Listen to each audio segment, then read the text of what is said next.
Leia Morgade, agora chame como docente, integrante de Veña Bella, ven hoxe acompañada de Leia, a súa filla, escritora tamén, investigadora, e o poema titúlase Carautas, e de Charo, e fala dun fascista salvador de patrias que nos resulta sospitosamente familiar.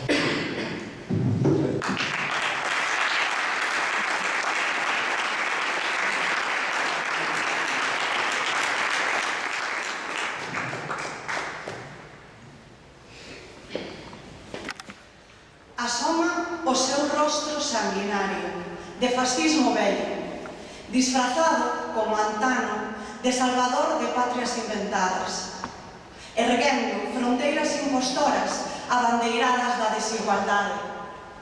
Das que falan, das que rezan, das que visten, outras linguas, outros rezos, outros traxes, das que agochan o seu medo nun disfraz de valentía, das que choran injustizas, das que levan na cor da pel o seu calvario. Persoas celadas coa culpa do alleo, condenadas á exclusión e o esquecemento.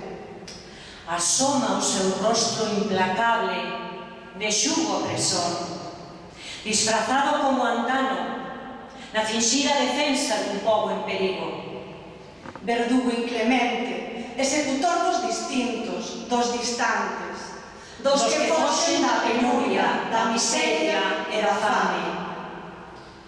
Asoma o seu rostro sen conciencia, de ambición do absoluto, afincado como antano nos que apreisan os cumios do poder coas gadopas da infamia e da vilanía.